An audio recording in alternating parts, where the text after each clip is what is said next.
Okay, thank you for tuning in to another episode of the Amish Media Group. Greatly appreciate you guys watching. Super thankful for this week's episode. We have a very special guest on. My name's Enos Hirschberger, and greatly appreciate you guys watching. What we're going to discuss today is, before I introduce my guest, what we're going to discuss today is Amish. Do the Amish abuse their animals? There's been a lot of questions that have come in for that, and so I just want to address those questions and comments that you guys have left. I'm super thankful that you asked that, and so we're gonna walk you through what that looks like within the Amish community and how the Amish do treat their animals, and if it is abuse or if they do get abused. And so without further ado, I want to turn it over to my guest, and he can maybe introduce himself. I'm glad to be invited on here again. I was on here once before, but my name is Eli Thook. I am Levina's husband, and how am I what's the relation between me and you? What do you call it? I call you my nephew-in-law. Yeah, so uncle-in-law. Yeah. Yeah. So super thankful for you to come on today. Absolutely. And really appreciate that you're willing to have this conversation. And I know that there's a lot of people in Levina's comments that are constantly asking about you. So here you go. Here's an interview with Eli himself. And they are married at this point. And so congratulations on that. Thank you. No baby on the way yet that we are aware of. Not yet. Or maybe you want to break the news. No, we're not. No, it's not that we know of. I'm putting them right on the spot. I love doing that. I'm fully aware. He does it all the time. So yeah, I mean, there's been a lot of I guess before we get into the topic itself, there's been a lot of change in your life in the last 6 months. I feel like it's ever since I moved down here, it's been drastic. I mean, it's drastic change. Yeah, it's like crazy. Has it? Because going back to having the conversation with you when you were thinking about moving down here, are you at this point? I guess we haven't really talked about it much, but are you glad that you moved to Texas versus staying in New York where you were? Yeah, it's a night and day difference. I mean, it's a lot of it's the people that I'm surrounded with. It's just the quality of people is way better than what I was surrounded with in New York, and that makes a world of difference, you know. Yeah. You become the people that you hang out with, and that's been my case. That's why I want to. That's why I hang out with you. I want to be more like you. Same here. Yeah, no, it's been amazing, and I can't imagine how it would be like if I didn't make that decision. So. Yeah, your life would definitely be different being a New Yorker versus a Texan. Yes. Yeah. But no, we're super thankful to have you down here and to have you be a part of the family as well. So grateful for that. I'm glad you guys accept me. Yeah, we do accept you. I mean, most of the time we're okay with it. But hey, I just want to say, before we move on, I know I'm kind of leaving you hanging here. Hopefully you enjoy this. Hopefully you enjoy the interaction. And you guys have been leaving so many really kind comments and just saying how much you enjoy the podcast, and we greatly appreciate that. We're so thankful that you guys are enjoying it, but also along with that, our audience has been growing pretty drastically over the last several weeks, and we just hit, I think just yesterday, as of the time of this recording, and it'll be released in a few hours, but just yesterday we hit 10,000 subscribers, and so thank you for that. That's every one of you saying that you want to hear more of us, and I'm truly grateful for that. It's meant the world to me to be able to produce these videos and know that I'm helping people, but also all the new subscribers that have joined in on the channel. So greatly appreciate you if this is your first time tuning in, or if this is years later. Still appreciate each and every one of you. So thank you for doing that. And please leave your comments for Eli. We're gonna get right into the talking about, do the Amish abuse their animals, and if so, what does that look like within the Amish community? So I know you had mentioned, Eli, that you knew of a case that had come out that was talked about within your community, that there was Amish animal abuse. There's obviously physical abuse and then sexual abuse, and the case I heard when I was Amish was a sexual abuse case of an Amish teenager that got caught sexually abusing his neighbor's or his employer's donkey on camera. So that was a pretty crazy story, and he obviously got fired. So yeah. Wow. But so is that all that you heard about the story? That's all that I heard, and again, there's lots of stories that circulate in the Amish communities because it's their source of entertainment. Yeah. You know? So the truth, I'm assuming it was true, and it probably was, but it could have been years ago, you know, because it's a story. Yeah. It just circulates among the community, and you know. Yeah, and some of you, I know that we've chuckled along during the times that we're sharing some of these stories, and Eli obviously he chuckled during sharing this story, and some of you have like really expressed like, why would you do that? Because like at the time it happened within the community, when it comes out, it's like the Amish treat it as more of a funny story. They like brush it off, right? I mean, that's how we're taught to handle those situations. It's not really like a serious situation. Yeah. It's not like something that this kid needs counseling. I mean, that's just crazy to me. Well, and their counseling is making fun of him, right? Yeah. That would be the counseling, which is not going to help, right? No, it's not. Poor kid. And then they wonder why, like, some of them have mental issues and stuff like that, and they go down the wrong path. But yeah, that is why, like, that's the way that we would typically within the Amish community that it gets dealt with. And so it's not that now that we're out, it's not that we don't care.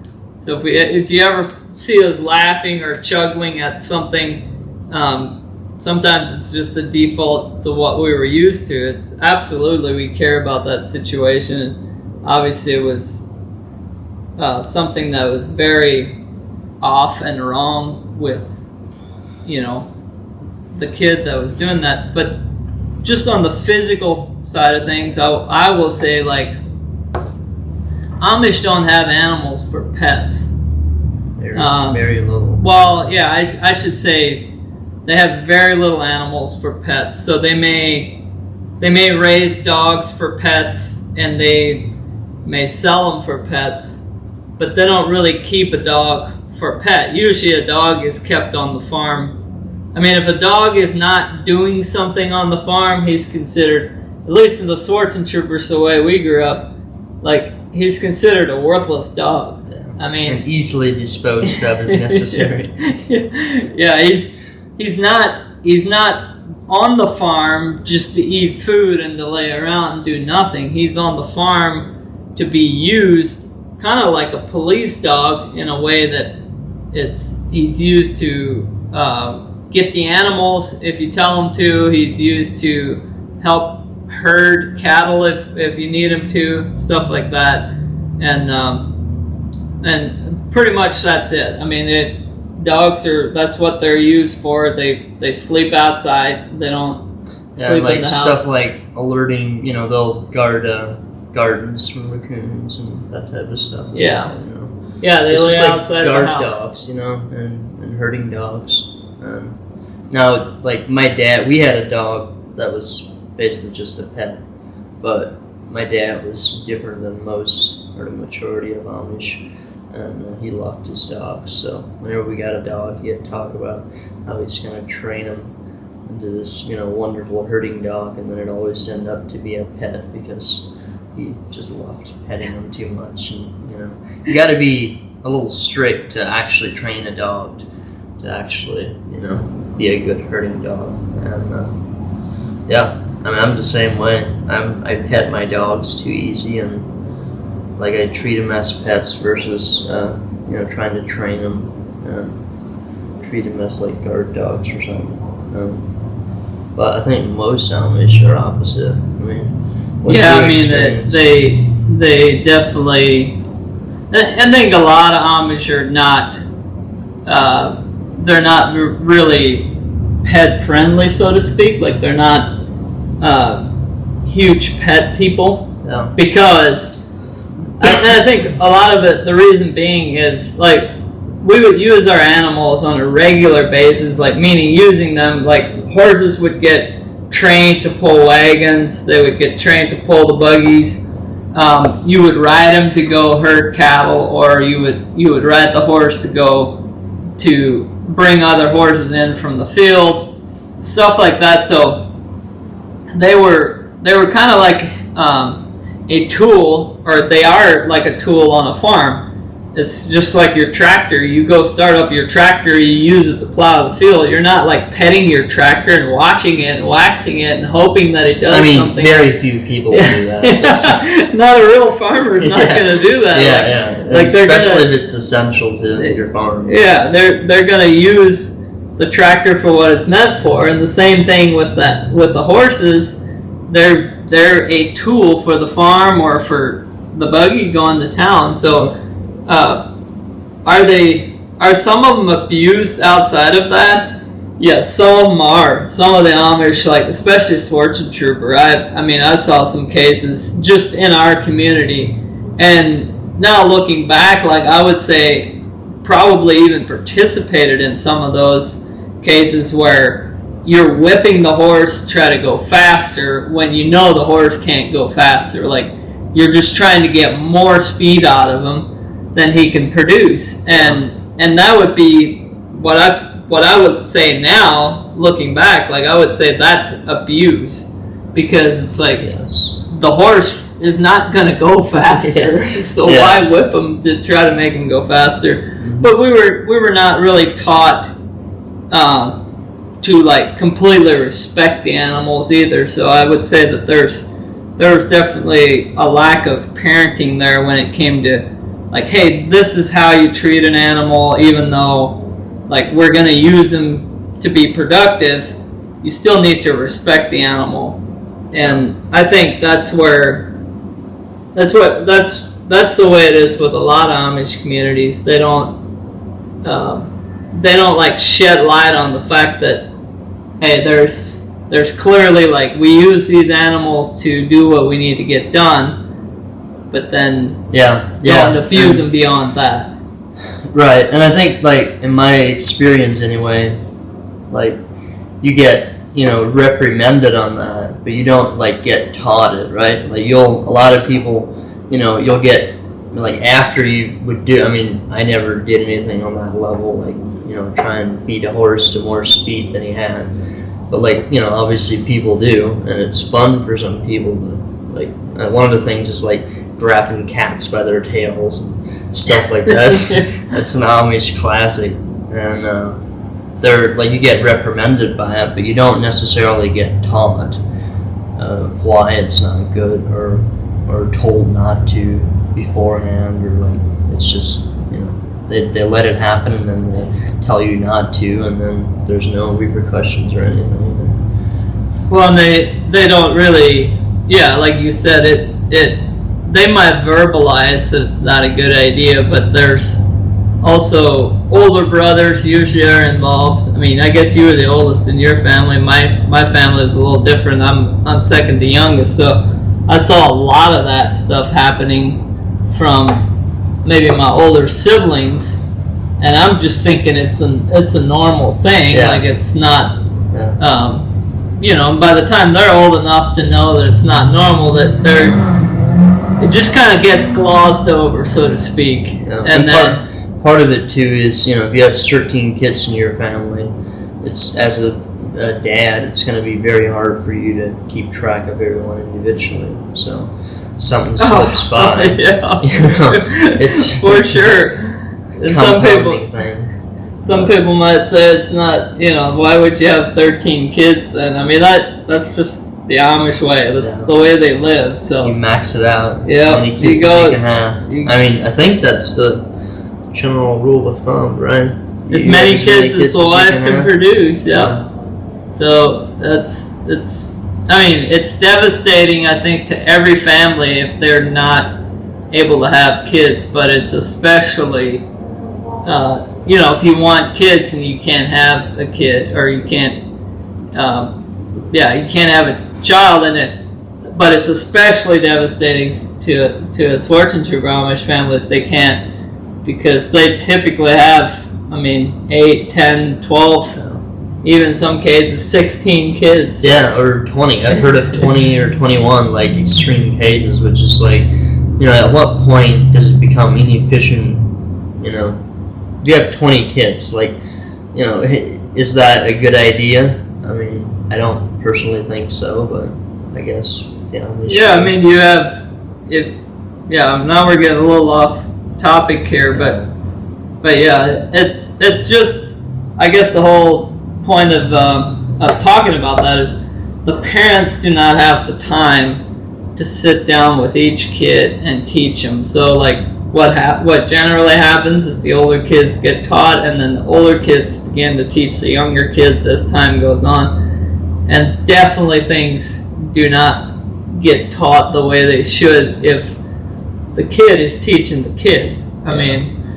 Things just fall through the cracks, and you do things that the parent might not approve of, but they're not around to disapprove of it. So anyway, along the lines of the animal abuse, I can just share, like, I know within our community, I would see it frequently where animals, like horses, mostly because that's what we'd use on the farm and to go to church and to go to town, but occasionally like a poorer family or a family that didn't have a lot of money, their horses would show up and you could tell that they're not being cared for. Like they don't have proper feed and they don't have proper shelter and stuff like that. And so that always like really bothered me, even though we probably didn't care for our animals as well as we could have.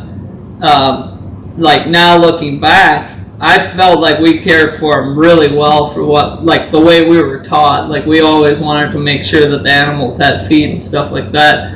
Where I know some families, they have a hard time making enough money to support their family, let alone like buying all this expensive feed for their animals. So if you're like living in a community, close by a community, and you see a family struggling like that, and you want to help them out, there's your opportunity. There's your sign. I don't know, would you buy them? I guess you could buy them feed if you wanted to, or you could take one of their horses off their farm and maybe help them out for a while. But that's just the nature of it. They're going to have big families. It's going to cost a lot of money, and sometimes those families can't support all the animals that they need to live. Yeah. And the community doesn't do a great job of stepping in at that point either. They kind of expect. Well, that, and it's like they don't really, like, it's kind of a shameful thing to have to go to community support, right? So they don't do it unless they're like completely on the edge of not being able to, have enough money for food and stuff. So they'll push stuff like hay and horse shelter and stuff like that off to remain in their rankings of respected community members. That's a great point that you bring up. I didn't even think about that, but that's so true. Like, it's all about, a lot of it anyway, it seems like it's all about the perspective of, what other people think about you, or, why are you not doing well, right, in the community. Yeah. So everybody's looking down each other's shirt collar, trying to find a fault. And that's not true, across the board, obviously, but there's obviously a lot of instances of that in my community. Yeah, there's a judgmental kind of attitude that comes along with it. I mean, I would agree with, like, that's something that you'll see. Like, if you ever seen an Amish person stare, that's where they get it from. They're like, through the lens of looking at everything that's going on, they're judging in a way, like. But like they also think that they are getting judged themselves because they look completely different from anybody else. Sure. They go into a grocery store and they automatically think, and they probably are, being judged and looked at. They think they're not as good, maybe, due to the way they look, and that affects them that way as well. Right? Yeah, I've talked about some of that, on here, that I would experience that as a kid, for sure. I did that as well. And then you leave, and it's pretty amazing. You can just blend in. You're not sticking out like a sore thumb. unless you put your old clothes back on, which it didn't bother me anymore. Like I've walked through enough, I guess, healing in a sense that, like, it doesn't bother me what clothes I'm wearing. I don't really care if people stare at me. It doesn't really matter to me. I have my group of friends, and I have a personal relationship with God. I understand what it means to be to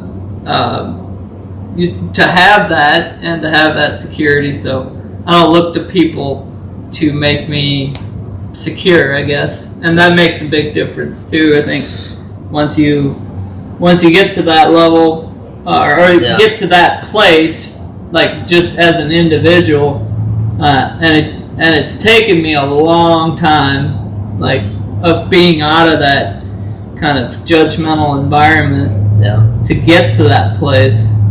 But then it just, I don't know, it doesn't really matter. Are you wearing a clown costume, or are you? And you're probably further ahead in that area than I am, being I left 2-3 years ago. Yeah. 3 and some odd months. But yeah, I mean, the fact that, like, feeling like you're being judged by outside people is like, means that you're not actually comfortable with the way you're dressed and what you're doing. So it's like you don't actually know or believe truly why you're dressed that way, right? Because if you would, you wouldn't care about what other people think. So, it means that, and I know as an Amish kid, I didn't know why exactly, right? Because it's very kind of unclear, and why you dress that way and why you do that. Yeah. So. Yeah, there's a lot of unanswered questions, as you guys know, if you're following along. If you've been following along, we've there's things that we've talked about on here where, like, we don't really know, but that's how they live, and that's just, and I've actually asked Eli to come back, or to not come back on. I'm asking you to come back on right now, but I'm back on right now. but we'll have Eli back on at some point, and we've already had the discussion about talking about biblical truth versus what the Amish religion believes in. So if you guys are interested in that, please comment. Also, please comment on this video from what you've seen about the Amish and their animal abuse. We'd love to talk more about that if that's something that you guys are interested in. I think that's going to wrap it up for today's episode, unless you got something else you wanted to share with the audience. One more thing on the animal abuse, and that is, like, when they're training a colt or something to, go out on the road and stuff. I know that's a popular place for animal abuse to happen, because as you're about to go into the ditch, some people just really light into the animal. And I know there was a person in our community that would, like, for example, if his horse didn't show up when he called it, from the pasture, he'd go out there with his shotgun and some bird shot, and No way! What in the world? Yeah, but his horses, surprisingly enough, his horses, I guess, just forced, they got forced into doing exactly what he said. So he had the best trained horses in the community, or the ones that he couldn't train were just broken down and just didn't amount to anything. So that's super sad, right? If you're training animals that way, forcing them into whatever you want them to do versus... Because you can teach an animal all of that without doing the physical abuse part. And, it might take way longer, but it's going to be way better, Yeah, in the end, because they're being taught in a respectful way versus a physical abuse kind of way. And I'm glad you brought that up, so I'll just touch on that a little bit before we close out, but I would say that I did see that in our community as well with the training. Yeah. When it come down to training animals, because they didn't have a good way. To my understanding, they still don't have a very good way to train animals. So they go down the physical route of training an animal, and that just means like there's a lot more. There's probably considered physical abuse in training an animal into doing what they want them to do, which is successful in a lot of ways, but it's also, I don't think it's a very good way to train an animal. I agree 100%. My brother-in-law he was a horse trainer for the Arlington Cemetery in Washington D.C., which, shout out to Reuben Troyer. You can look up his name. Okay. He's been on the news a few times, but he's an incredible horse trainer. He did grow up Amish, but he just learned a different way to train horses. And he did not grow up sports and trooper, which is probably why. That's another thing. All of my experiences and what I would talk about, in that space, all sports and trooper, which is the bottom of the ladder, most strict, most cult-like, right? Yeah. They are the extreme of the Amish, so I think it's definitely a lot of their tactics are extreme. Yeah, well, and it's also just the lack of, most of them have an extreme lack of education and anything. That's it. That really is what kind of narrows it all down to one thing. It's a lack of education, because there's a lot of really, really smart sports and trooper Amish. What I believe to be smart, but they kind of shun themselves down or shut themselves down from allowing to go there, because they know that they're not allowed to be like the world or be too successful or too different. That's a good point. Too successful.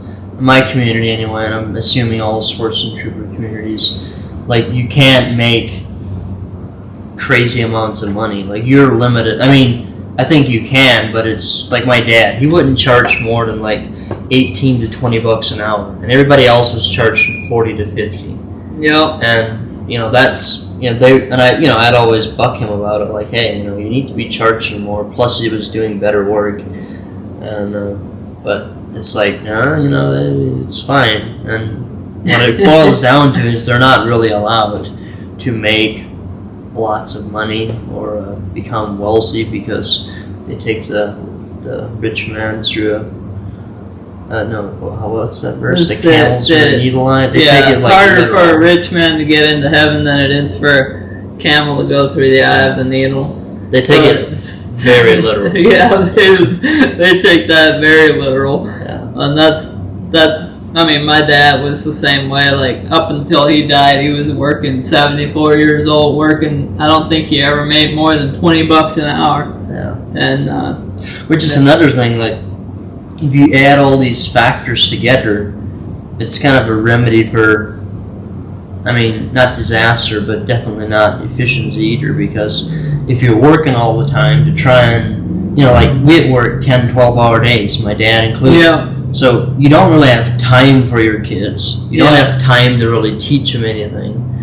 And you work 10, 12 hours a day, 6 days a week, and then Sunday you just kind of sleep and go to church. And so it's like the whole system is very, you know, treadmill. You're on a treadmill. You don't have time to educate yourself. I mean, you do if you take it on yourself and you like read books, which I did a lot. But I mean, as far That's as why you're not Amish anymore. that is probably one of the key things. Yeah. Because I read a lot of books and it sparked a lot of curiosity in me. Mm-hmm. And, Yeah, that's a great point. And what you mean by teaching is like the critical things to function as a healthy society.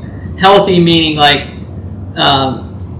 fairly educated. Like, I mean, we get an 8th grade education, and then we are taught a lot of things, which, you know, it's just taught by doing. So trades, construction, farming, furniture, a lot of them are taught that, but that's taught through just doing it, which is a really good way for a parent to teach their kids. But communication, definitely not strong in the Amish. Like teaching your kids how to communicate, especially teaching them how to communicate with the outside world, and then also teaching them like people skills, so to speak, like how to read people and how to stuff like even manners. I feel like like I don't recall ever saying thank you to my siblings for anything. Right? Like, you know, they do something for you or out of their routine and for you or whatever, and it's just like, and thank you overall, this bit gets used very, very little, right? I mean, how often do they use thank you and you're welcome? And they use it in like family to family dealings, maybe, but in the family, very seldom even that. I mean, it depends. If it's like a money matter, it might. I feel like if they do stuff like transactions, trade or something, then it might be. But you know, simple stuff like just, you know, saying thank you for bringing you a glass of water or something. That's completely out of the question. Yeah.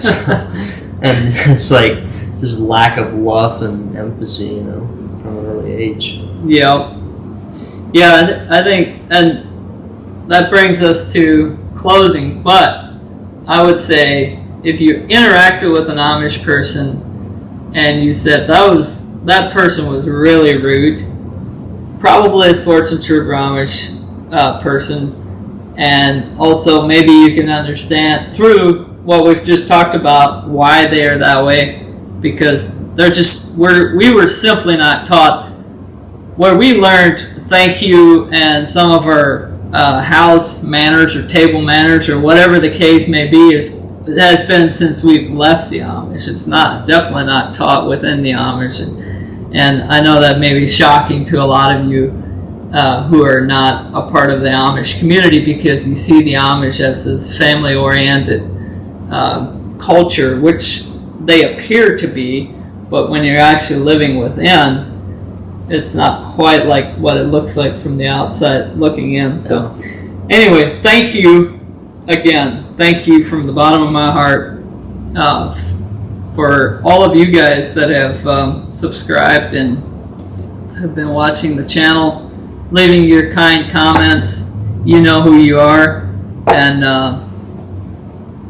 I guess we'll leave you with this. Remember to always be intentional, and we'll see you in the next video.